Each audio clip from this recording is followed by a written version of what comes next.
দেখো আমাদের বক ফুল বড়া রেডি। দেখো খাওয়ার শুনে বুঝতেই পারছো কতটা মচমচে হয়েছে।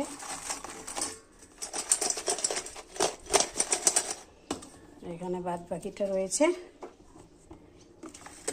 আমি আগে ফুল ভাজি না, আগে হালকা করে ভেজে তুলে রেখে দিই, তারপরে খাওয়ার সময় আবার এরমভাবে লাল করে ভেজে নিই, তাতে বড়াগুলো খুব মচমচে হয়।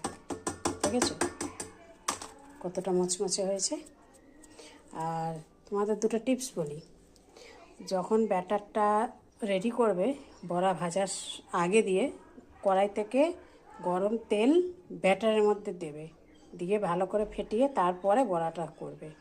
আর এরমভাবে যদি হালকা করে আগে বড়াগুলো ভেজে তুলে রাখো, তারপরে যদি আবার ফুল ভাজো, দেখবে বড়াগুলো কতটা মচমচে হয়। আর এই হালকা ভাজাগুলো তুমি যদি বেশি করে করো, যদি থেকে যায় তাহলে টিফিন কারি করে ফ্রিজে ভরে রেখে দেবে, পরের দিন খাবে দেখবে আরও মচমচে হবে। দেখো এবার দেখো তোমাদের হ্যাপিকে দেখাই। কোথায় গেলি হ্যাপি? আসো না।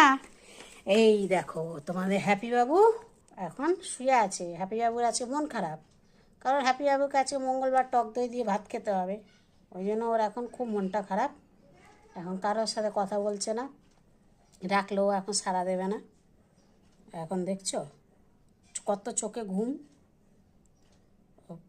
মঙ্গলবারে ওর বেশি ঘুম পেয়ে যায় দই ভাত দেখলেই।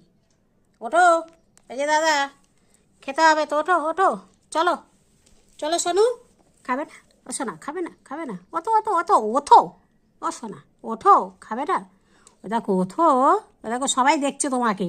ওতো ওতো ওতো ওতো, চলো চলো চলো, আসো বাবু খাবে, আসো। ও আসবেই না, ওকে বার করতে হবে, খুব বদমাইশ হয়ে গেছে।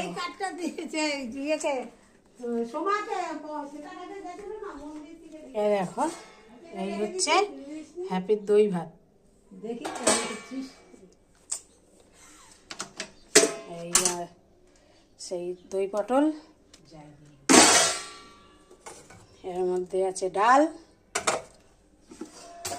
এর মধ্যে আছে আজকে ভাত, ব্যাস।